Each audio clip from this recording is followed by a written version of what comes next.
Hello dear subscribers, you're on the channel Gossip Says. Today you will find an interesting story. Enjoy watching. Before giving birth to the pregnant wife of a rich man, a fortune teller came into frequent contact with her, and noticing her oddities, her husband set up a camera. A richly dressed woman in her 30s came out of the ultrasound room. "How is Evelyn?" asked the man who greeted her in the hallway. "Everything is fine, Ethan." "Well, I was a little nervous," the woman replied. "But the baby, thank goodness, is progressing well according to the term." "Well, you're imagining things. You should not read the internet with reproach," the man said. He hugged his wife, and they headed down the corridor toward the exit. Ethan and Evelyn had been married for 8 years, and it was the first time the wife had ever been pregnant. So they were really looking forward to this baby. They bought everything they needed, prepared the nursery to the best of their ability, and they were literally counting the days until the birth. Even though it was only 6 months due, Evelyn was insanely nervous. She was a very anxious and mistrustful person. Today she thought something was wrong with her body and the baby. So Ethan dropped everything and took his wife for a checkup. The specialist concluded that the pregnancy was going well, but her psychological condition certainly changed. Evelyn told her husband what the doctor had said. He answered, "Let's sign you up with a psychologist who specializes in preparing women for the coming birth. They work in groups. You'll meet other expectant mothers, and you'll see that you're not alone." Evelyn agreed, and a couple of days later she attended her first training. Her husband was right. Already after the first session, Evelyn felt more relaxed, and she liked the psychologist. After several sessions, Ethan noticed that her spouse was in a completely comfortable emotional state, which he was very happy about. He was worried about the fact that he could not give Evelyn enough time in this difficult and important period of her life, and not just hers. It was a period of their lives together. But Ethan was constantly busy at work. His position as director of a large firm was taking much more than 8 hours a day. Managing a large team in which not everyone got along with each other, the eternal war with competitors. Not allowed to relax for a day approval of new projects. 0230 meetings, inspections. In short, Ethan was so busy at work that he had neither the energy nor the time to deal with his beloved wife's fears. Besides, he was a practical man. It was easier for him to pay for the services of a professional trained to normalize people's psychological state than to try to do what he could not do himself. In general, Ethan was a man of as much earthiness as possible. Unlike Evelyn, he grew up in a poor family, where there was not even always enough food. So from an early age he learned there are real dangers and difficulties, and there are far-fetched ones. And when there are enough of the former, you have to deal with them. And with fictional problems have no time to deal with. Such primitive goal setting allowed Ethan to reach certain heights in his work and self-organization. His wife had a different kind of mind. Sometimes she would think, disconnecting from reality, and her reasoning was like that of a teenager or a person from a dark past. But Ethan loved her with all his heart and did not try to change her. One day, when she was about a month away from giving birth, Evelyn shared with her husband over breakfast, "Can you imagine, honey, I recently met a woman. She is a fortune teller, and she told me so much about our life. And most importantly, everything is accurate about your past and mine about the present. And she talked about the future. She said you have something great ahead of you." "Oh yeah?" With irony in her voice, Ethan asked, "And what's in my future?" "I know you don't believe that, but she does see a lot about your future." She didn't say anything specific, but she told me the strangest thing. Like in the near future, I should be wary of enemies and meanness, of friends who would do me harm. "I don't have any friends. You are my husband and friend all in one." Ethan raised his eyebrows in surprise. "I wonder how I could hurt you?" "Honey, when I'm at work all day long. Tonight is the first night we've had dinner together in a week." "Jesus, I'm just sharing with you." Evelyn objected. "I'm not saying you'd do anything bad to me. Maybe you weren't meant to be." Ethan didn't say anything more about it. He, as his wife correctly pointed out, didn't believe in anything. Such was the most important thing for him, Evelyn's sanity. Let her communicate with the fortune teller, if that was what he wanted, he thought. As long as the baby was born sooner, then she would calm down and not care about it at all. His thoughts were on a new project. Their firm was opening subsidiaries, and as yet there was no manager. Ethan was taking over his duties. He wasn't even embarrassed by the fact that one day Evelyn brought Evelyn to their house for a cup of coffee. This very fortune teller soon became a regular visitor. True, Ethan never saw her, because she came when he was working. "What do you talk about?" he asked his wife once. "About everything. She is an interesting person. She has a lot of life experience. Do you trust her?" "Of course I do. She's an honest, good person. Ethan was reassured by his wife's answer, despite her immaturity. Evelyn was not a bad judge of character. Her hypochondria even helped her in such matters. She could sense a catch in people from a mile away. Sometimes Evelyn made the mistake of thinking people were worse than they were, but never better. Ethan knew that, so he trusted his wife and didn't worry about her strange new friendship. But one day the faith was shaken. He came home from work late one night to find his wife in a bad mood. "What happened, Evelyn?" he asked. "Is it you to ask? What can happen to me all the same? Work routine. Every day there are problems. But you know that. I know how you and your secretary have fun while I'm here alone. And you're pregnant." Ethan almost fell out of his chair when he heard that. "Are you crazy? What makes you think that? Are you going to deny it? I'm not having fun with anyone." "What are you talking about? Don't lie to me," Evelyn screamed. "You're always disappearing somewhere. Are you telling me you've been working all this time?" "This is the first time I've ever seen you jealous," Ethan pronounced. "Tell me what happened. I'm not going to explain anything to you. Just admit it." Ethan sighed heavily and thought about it. After 5 minutes, there was silence. It suddenly dawned on him. Had the fortune teller been talking nonsense? He suddenly realized that since Evelyn had begun to communicate with her, she had changed. Ethan decided not to bring it up that night, but to try to figure it out tomorrow.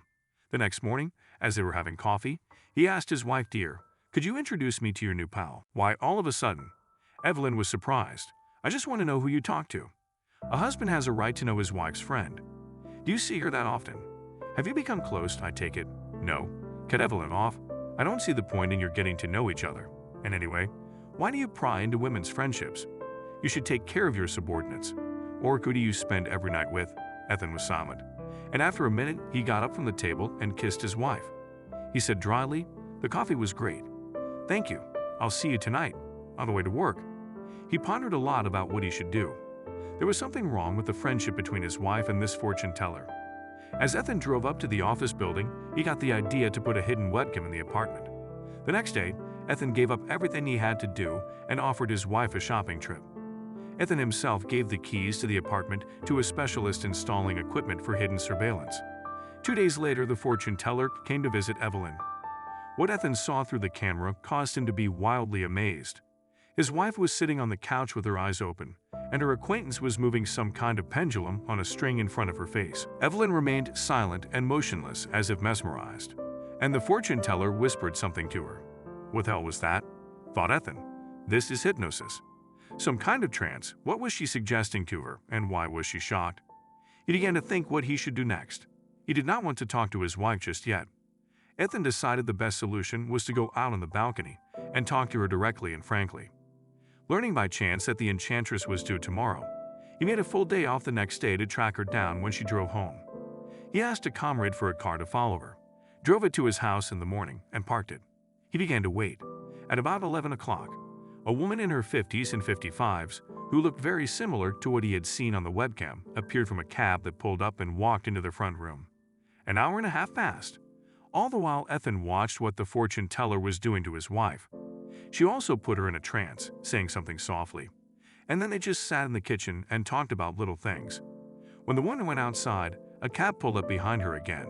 Ethan followed. The stakeout didn't take long. The fortune teller lived in a nearby neighborhood, catching up with her at the front door. Ethan said a polite hello. "Hello," replied the woman. "Are you here to see me?" He didn't hesitate to ask her straight out. "Who are you? Why are you bothering my wife? Why are you trying to divorce me from her?" "Son, I finally got to see you. You have no idea how long I've been looking for you." Ethan was surprised. "Are you confusing you with someone else?" "No," Ethan's not confused. "Didn't you know you were adopted? Your parents didn't tell you." "What, are you crazy?" "Are you?" asked the man. "Isn't she right for you? Believe me." "Who are you talking about?" "I'm talking about your stupid pregnant wife. She's dragging you down.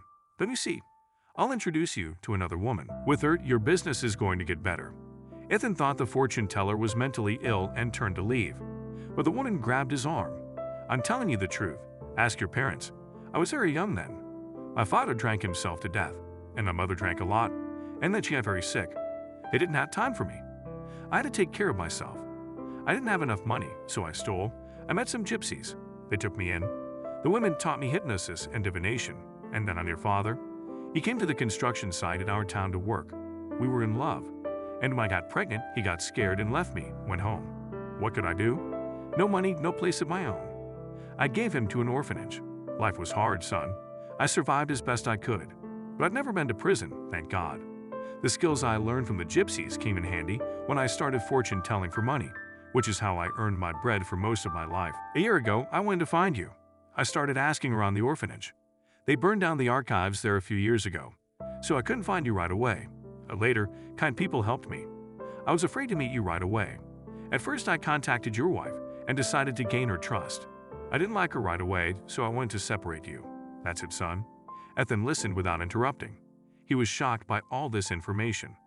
Not that he believed this woman, but rather was struck by how sick her imagination was.